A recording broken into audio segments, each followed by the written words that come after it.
Hello everyone, good evening. Welcome back. स्वागत है आपका जीएसवीपी यूट्यूब चैनल पर। मैं हूं देवाशीष और आज की इस वीडियोस में हम सीखेंगे लेरिंजाइटिस के बारे में। पिछली वीडियोस में हमने फेरेंजाइटिस के बारे में समझा था, उसके बारे में टॉन्सिलाइटिस के बारे में भी हम समझ चुके हैं, राइट।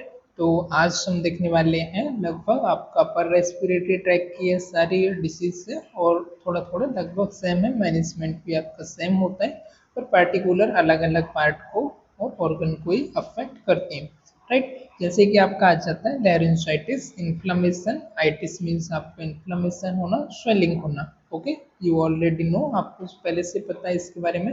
तो inflammation of the larynx, laryngitis is inflammation of the larynx. Larynx क्या होता है? लैरिंग्स आपका एक वॉइस बॉक्स है, वोकल कॉर्ड है।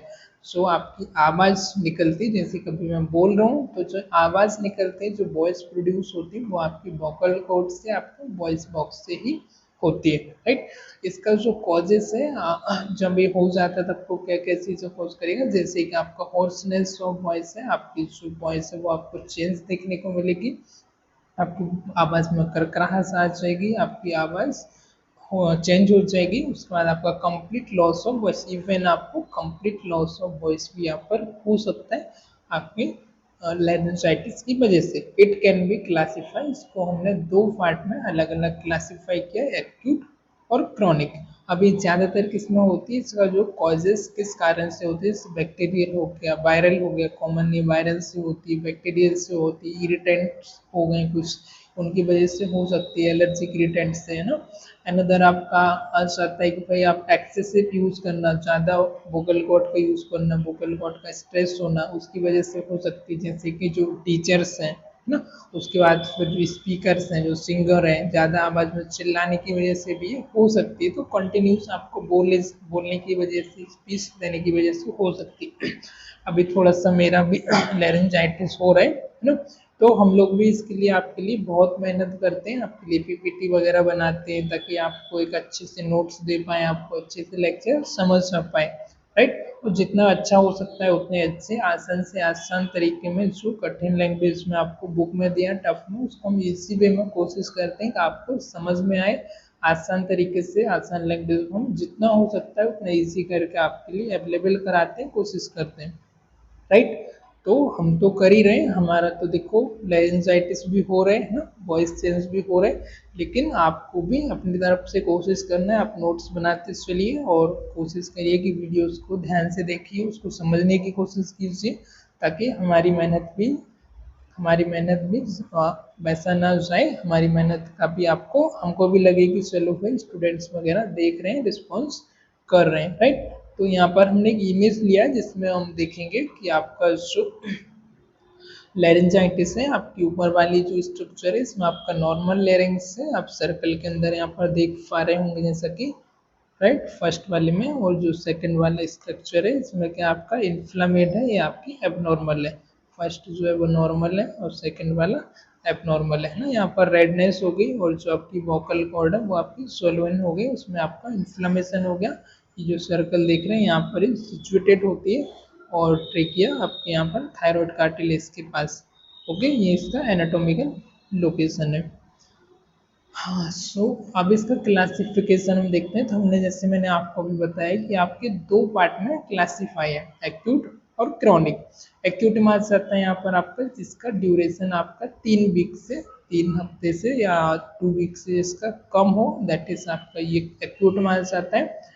एक्यूट का जो ज़्यादातर कॉजेस होता है वो आपका वायरल की वजह से होता है, बैक्टीरियल इन्फेक्शन से भी हो सकता है, लोकल स्टेज, जैसे कि मैंने अभी बताया आपका, ज़्यादा चिल्लाने से, सिंगिंग करने से, ज़्यादा बोलने से, है ना, आवाज़ जो स्पीकर्स वगैरह होते हैं उनकी वोकल कॉर्ड स्ट्रेस हो जाते हैं। और कुछ आपको इरिटेंट जो है उनसे आपको एक्सपोज होना, जैसे कि आपका स्मोक हो गया, एक्सेट्रा, जो भी एलर्जेंस है उनके कांटेक्ट में आने की वजह से भी आपको हो सकता है। सेकेंड टाइप का जो आता है वो होता है chronic. Chronic means more than आपका 3 वीक और 2 वीक, ऑलराइट।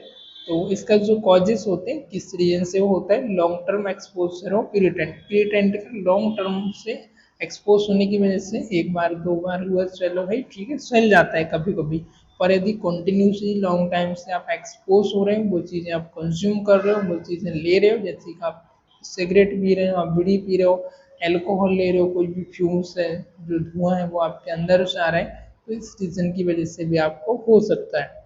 अगला आपका आ जाता है गैस्ट्रो इसोफेजियल रिफ्लेक्स, GERD, इसकी वजह से भी आपको हो सकता है, ये भी आपका एक डिसऑर्डर होता है, इसके एसोसिएटेड आपके हो सकता है। क्रॉनिक साइनोसाइटिस, पहले से आपको साइनोसाइटिस है, वो भी एक एसोसिएटेड डिसीज हो सकती है। Vocal cord overuse, vocal cord का ज़्यादा यूज करने की वजह से, ज़्यादा बोलने की वजह से, कंटिन्यूस स्पीच देने की वजह से, लेक्चर लेने की वजह से, बात करने की वजह से, सिंगिंग करने की वजह से भी आपको हो सकता है।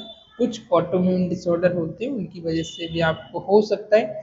प्रोलोंग बैक्टीरियल और फंगल इन्फेक्शन, बहुत समय से आपको बैक्टीरियल या फंगल इन्फेक्शन है, एक रीजन आपका ये भी हो सकता है। साइन सिम्टम अभी हम देखेंगे क्या क्या साइन सिम्टम होते हैं। हॉर्सनेस और बिग वॉइस, आपकी जो आवाज़ से वो आपकी आवाज़ खरखराहट आएगी, आपकी आवाज़ कर्कशी हो जाएगी, साथ ही साथ आपकी भी कम आवाज़ हो जाएगी, आपको बोलने में भी तकलीफ होगी। वॉइस लॉस, कभी कभी आपको वॉइस लॉस भी हो सकता है। सोर थ्रोट, आपके गले में दर्द होना, सोर थ्रोट होना, गले में खराश होना, दैट इज एक रीजन हो सकता है। अगला आ जाएगा ड्राई थ्रोट और टिकलिंग सेंसेशन, आपका जो गला है वो सूखना और आपका टिकलिंग वहाँ पर सेंसेशन होना, नमनेस होना, गला आपका सूख जाना। कफ, कफ हो सकता है आपका एक्यूट लैरिंजाइटिस, ऑफन इंक्लूड है वायरल कफ, एक्यूट कंडीशन में है तो आपको वायरल है तो कफ भी आपको होता है ना। डिफिकल्टी इन सॉलोइंग, आपको निगलने में भी आपको दिक्कत होगी, बोलने में भी आपको दिक्कत होगी, आपको प्रॉब्लम होगी। सोलोइन लिम्फ नोड, जो आपकी लिम्फ नोड है उनमें भी आपको सूजन आ जाएगी कुछ केसेस में। फीवर, कुछ केसेस में आपको फीवर मिलता है, कॉमन इन लैरिंजाइटिस है ना। एक्यूट लैरिंजाइटिस में आपको फीवर भी होता है। फिर अगला आ जाएगा आपका डायग्नोस्टिक इवेल्युएशन, कैसे आप इसे डायग्नोस करोगे। तो फर्स्ट वन आ जाएगा आपका हिस्ट्री कलेक्शन, फिजिकल एग्जामिनेशन, आपको कंप्लीट पेशेंट की जो हिस्ट्री है वो आपको कलेक्ट करनी है, सिम्टम को आपको असिस्ट करना है, पोटेंशियल सिम्टम जो भी है आप डॉक्टर के पास जाते हैं, वो टॉर्च लेता है ना, आपको बोलता है मुंह खोलो, आ बोलो, ठीक है, आपका वो लैरिंग्स, आपका टॉन्सिल्स चेक करता है ना, वहाँ पर आपके टॉन्सिलाइटिस तो नहीं है, फेरेंजाइटिस तो नहीं है, तो कंप्लीट आपको फिजिकल असेसमेंट करना है, एग्जामिनेशन करना है, हिस्ट्री कलेक्ट करना है ना, आपको पता करना है किस रीजन की वजह से हो रहा है, सिगरेट पीता तो नहीं है, अल्कोहल तो कंज्यूम नहीं करता है, इरिटेंट तो नहीं लेता है, आपका जो पर्सन है वो क्या करता है, टीचर है ना, या स्पीकिंग वगैरह करता है ना, वट एवर, तो आपको इसके रिलेटेड आपको कंप्लीट हिस्ट्री कलेक्ट करना है ताकि आपको डायग्नोस करने में ईजी हो।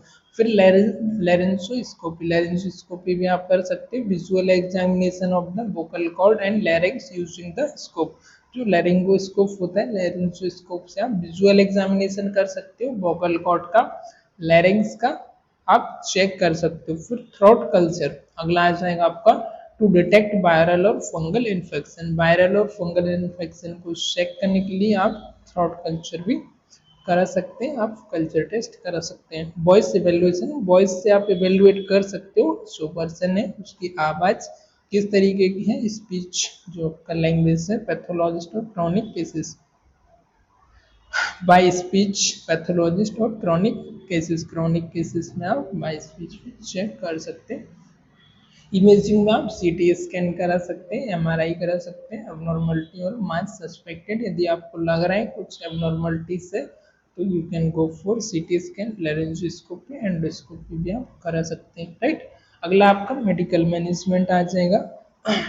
रेस्ट वॉइस, पर्सन को बोलना है कि आपको रेस्ट करना है, ज़्यादा आप स्पीकिंग नहीं करना है, जितना आपको पॉसिबल हो सके उतना आपको रेस्ट करना है, आपको ज़्यादा बात नहीं करनी है ना, या फिर बिल्कुल कम से कम जितना नेसेसरी उतना आपको बोलना है। हाइड्रेशन, पेशेंट आपका हाइड्रेटेड होना चाहिए, पानी आप हो सके तो हल्का सा गुनगुना लूकवार्म वाटर आप ले सकते हैं, राइट, और नमक के साथ आप गलारे भी कर सकते हैं उसमें मिक्स करके। Humidification, use humidifier to kept the moist air, जो आपकी ईयर है वो आपकी मॉइस्ट है, इसके लिए ह्यूमिडिफायर वगैरह भी आप यूज कर सकते हैं। मेडिकेशन में क्या क्या होगा आपका, एनाल्जेसिक और एंटीपायरेटिक। सो एनाल्जेसिक पेनकिलर मेडिसिन है वो आप ले सकते हैं, एंटीपायरेटिक फीवर को रिड्यूस करने के लिए, example acetaminophen, ibuprofen for pain and fever.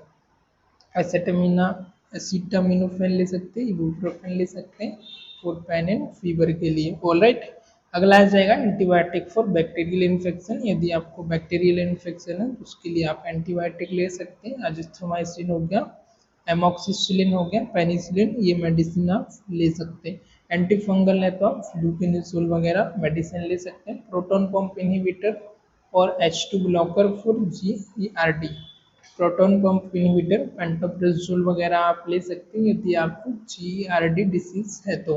Corticosteroid जैसे ले सकते हैं आप, कॉर्टिकोस्टेरॉइड हो गया आपका, हाइड्रोकोर्टिसोन हो गया है ना, कॉर्टिसोल हो गया, ये इंजेक्शन जो आपका आता है वो आप ले सकते हो। Short term for severe inflammation, यदि आपका सीवियर इन्फ्लेमेशन है तो कुछ समय के लिए आपको कॉर्टिकोस्टेरॉइड लेना है, ज़्यादा आपको ज़्यादा नहीं लेना है। ऑलराइट, अवॉइड इरिटेशन, जो भी आपकी इरिटेंट हैं उनको आपको अवॉइड करना है, जैसे कि स्मोकिंग हो गया, अल्कोहल हो गया, मिनिमाइज एक्सपोजर टू पॉल्यूटेंट, जो पॉल्यूटेंट में आप एक्सपोजर हो रहे हो वो भी आपको कम से कम करना है, जितना हो सके उतना आपको कम पॉल्यूट में एक्सपोजर होना है। फिर अगला आ जाता है आपका nursing management, patient education, teach about voice, rest, hydration and avoid irritation. Patient को आपको एजुकेशन देना है और जिसमें आप बताएंगे अवॉइड वॉइस और रेस्ट के बारे में, आपको ज़्यादा बात नहीं करनी, नेसेसरी हो तभी आपको बोलना है। ज़्यादा से ज़्यादा आपको पानी पीना है, ल्यूकवार्म वाटर, आप हल्का हल्का गुनगुना गर्म पानी ले सकते हो, और जो भी इरिटेंट हैं उनको आपको अवॉइड करना है। और सिम्टम मैनेजमेंट, सिम्टोमेटिक मैनेजमेंट आप कर सकते हैं, assist with comfort measure such as warm and salt gargle, जैसे कि आप सॉल्ट पानी, गिलास में पानी मिला के आप गरारे ले सकते हैं, गार्गल कर सकते हैं। ओके, मॉनिटरिंग, मॉनिटर कर सकते हैं, observe for sign of worsening condition और कॉम्प्लिकेशन। आपको यदि ज़्यादा ही आपका कंडीशन खराब हो रहा है उसके लिए आपको मॉनिटर करना है, कॉम्प्लिकेशंस वगैरह को आपको ऑब्जर्व करना है। ऑलराइट, मेडिकेशन में आप ensure proper use of prescribe medication, जो भी मेडिकेशन प्रिस्क्राइब की हुई है वो आपको प्रॉपर तरीके से टाइम टू टाइम आपको कंज्यूम करना है, टाइम टू टाइम आपको इनटेक करना है, उसमें आपको जो भी बताया गया है उसके अकॉर्डिंग आपको यूज करना है। डाइटरी एडवाइस, डाइटरी एडवाइस में encourage soft food, avoid spicy और एसिडिक फूड, आपको सॉफ्ट डाइट लेना है, अवॉइड करना है आपको नॉर्मल डाइट, और ऐसी डाइट लेना है जिसमें आपका कम स्पाइसी हो, स्पाइसी डाइट को आपको अवॉइड करना है, एसिडिटी है तो आप स्पाइसी डाइट भी अवॉइड कर सकते हो। ऑलराइट, वैसे तो हमको नॉर्मल खाने ही खाना चाहिए, ज़्यादा स्पाइसी मसालेदार नहीं खाना चाहिए, फास्ट फूड वगैरह नहीं लेना चाहिए। स्पेशली अभी जब आपका स्प्रिंग, विंटर और समर रेनी सीजन चल रहा है तो ज़्यादा से ज़्यादा कोशिश करें कि बाहर का खाना बहुत ही कम करें, अवॉइड करें, क्योंकि आपको वायरल और इन्फेक्शन हो सकता है, साथ ही साथ आपको फूड पॉइजनिंग, फूड इन्फेक्शन भी हो सकता है, तो कोशिश करें कम से कम आप आउटसाइड का खाना खाएं। ओके, और ज़्यादा एक्सपोज ना हो इरिटेट में। ऑलराइट, तो अपना ध्यान रखें, हेल्दी रहें, सेहत का भी ध्यान रखें, क्योंकि अभी इस समय सीजन चल रहा है, ज़्यादातर आपका वायरल इन्फेक्शन हो रहा है लोगों को। ओके, प्रिवेंशन में हम इसे कैसे प्रिवेंट करेंगे, avoid over use of voice, ज़्यादा आपको बात नहीं करना है, सिंपल सी बात है, ज़्यादा बात नहीं करेंगे तो धीरे धीरे करके automatic time heal everything, time के साथ साथ आपका ठीक हो जाएगा। स्पीकिंग फुल लॉन्ग पीरियड, ज़्यादा लंबे समय तक आपको बात नहीं करना है। स्टे हाइड्रेटेड, आपको पानी पीते रहना है, यदि बात भी कर रहे हैं बीच बीच में टाइम टू टाइम आप पानी पीते रहें, और drink plenty of water to keep आपका जो थ्रस्ट है वो आपका जो आपका गला है वो सूखे ना, वो आपका नम बना रहे, इसके लिए पानी वगैरह समय से लेते रहें। अवॉइड इरिटेंट, जो भी इरिटेंट हैं उनको आपको अवॉइड करें, जैसे कि स्मोकिंग हो गया, आपका पॉल्यूटेंट हो गया एक्सेट्रा। मैनेज GRD, यदि GERD है तो आप उससे मैनेज कर सकते हो, लाइफ स्टाइल मॉडिफिकेशन चेंज करके, डाइटरी पैटर्न को चेंज करके। प्रैक्टिस गुड हाइजीन की प्रैक्टिस करें ताकि आपको रेगुलरली हैंड हाइजीन मेंटेन करेंगे तो आपको प्रिवेंट कर पाएंगे इन्फेक्शन से। वैक्सीनेशन जो प्री वैक्सीनेशन आती है कुछ डिसीज की, आप वैक्सीनेशन वगैरह भी ले सकते हैं लाइक इन्फ्लुएंजा वाले।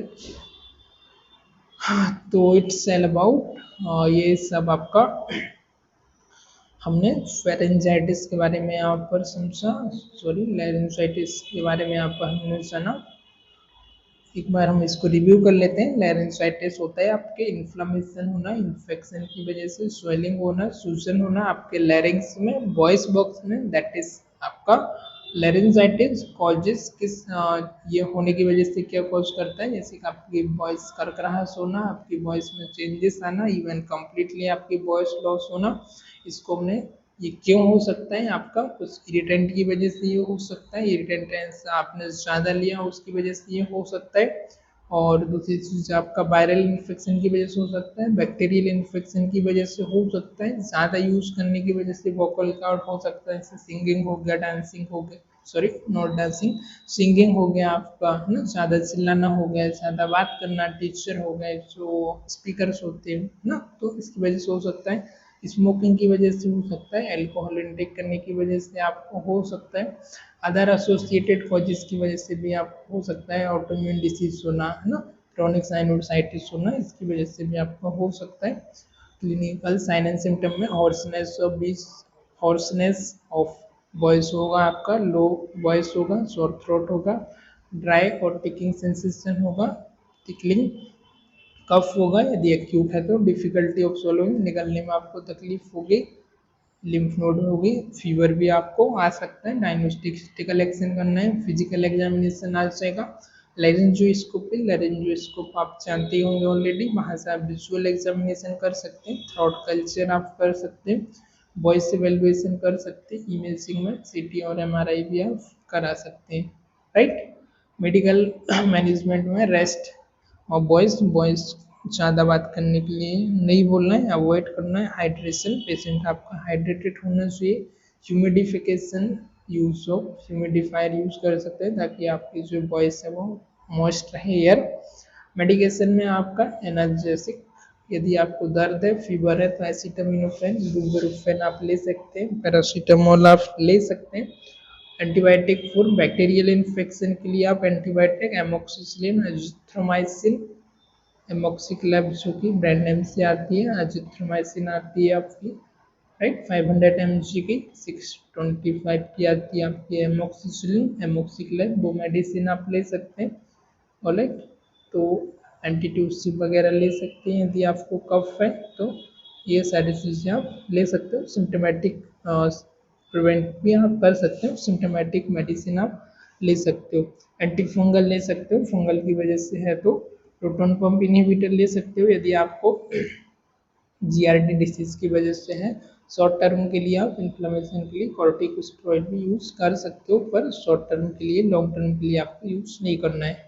नर्सिंग मैनेजमेंट में आ जाएगा, पेशेंट को एजुकेशन देना है, पेशेंट को टीच करना है अबाउट हाइड्रेशन, अबाउट वॉइस का कम यूज़ करने के लिए। सिम्टोमेटिक मैनेजमेंट में सिम्टम को मैनेज करना है, comfort measure such as warm water, है ना, गॉर्गल्स करना है आपको, मॉनिटर करना है आपको, साइन यदि एक्सेसिव है तो मेडिकेशन एडमिनिस्ट्रेशन करना है प्रॉपरली, डाइटरी एडवाइस देना है, ऑलराइट। तो ये सारी चीज़ों की वजह से अवॉइड कर सकते हैं, हम इसे प्रिवेंट कर सकते हैं। तो आई होप इसका लेक्चर आपको समझ आया होगा। मिलते हैं किसी और लेक्चर में, तब तक के लिए स्वस्थ रहिए, अपनी सेहत का ध्यान रखिए, bye bye, take care, thank you for watching this.